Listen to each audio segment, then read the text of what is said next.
قطر پرونده دیدی چقدر شده؟ دست شما در نکنه. تو چرا همیشه این نیشت بازه؟ من اصلاح ادب نباشه، من اینجوری هم دست خودم نیست. یعنی مادرزادی این شکلی بودی؟ نه مادرزادی که نه، من یه روز تو خونه نشسته بودم داشتم مطالعه میکردم، بعد بچه ها اومدن گفتن که بریم گل بزنیم. من از اولی فکر کردم میخوایم بریم توی زمین گل بزنیم، نگو قراره بریم توی زیر زمین گل بکشیم. بعد دیگه جاتون خالی رفتیم نشستیم و یک کام دو کام دیوید بکام. بعدش هم دیگه افتادیم به شادی بعد گل. پس معتادم بودی؟ نه اصلا معتاد نبودم من.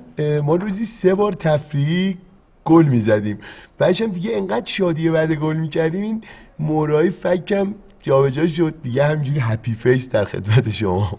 پس یه اکیپ دوستین که همه همینجوری نیشتون بازه؟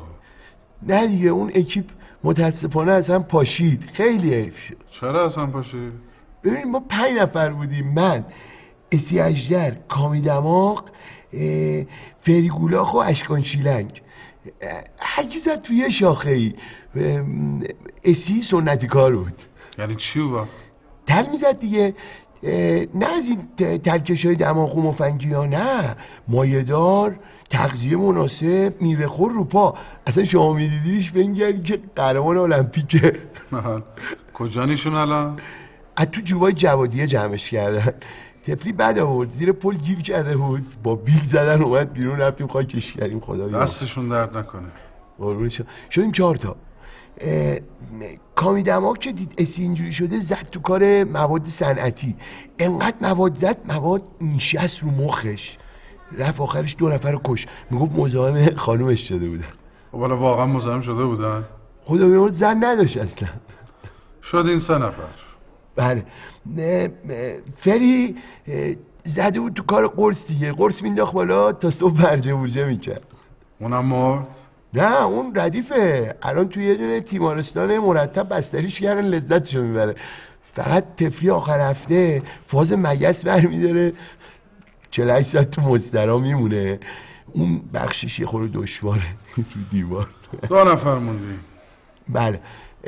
ببینید اشکان یه حالتی بود خیلی خاص بود، با بقیه فرق می‌کرد. زد تو کار چرک، 6 ماه نشده فوت شد رفت. جاتون خالی تو بهزرا بالای سر میت بودیم، زدیم کنار، این پارچه رو گرفتیم زدیم کنار، 4-5 سیبیل مونده بود، یه زیر شلواری راه ازش. و تو چه افتخاری آفریدی این وسط؟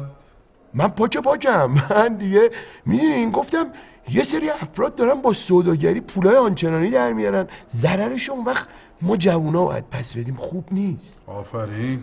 برای همین من زدم تو کار سوداگری. یعنی مواد مخدر میدادی دست جوانای مردم؟ نه من مدیریت میکردم، 4-5 تا پیک موتوری داشتم، اونا پخش میکردن. شما باید اون 4-5 تا پیک موتوری رو بگیرین. تو خجالت نمیکشی؟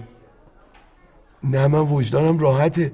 من جنس خوب دادم دست مردم، مهمونیاشون رو گرم کردم، اعصابشون رو شاد کردم، ریلکسشون کردم. من برای چی با خجالت بکشم؟ باشه برو گم شو بیرون. چشم. من یه سوالی تو ذهنم هست از اون اول، میتونم اینو از شما بپرسم بعد گم شم؟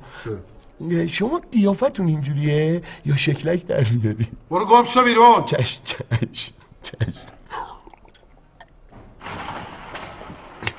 خود قیافت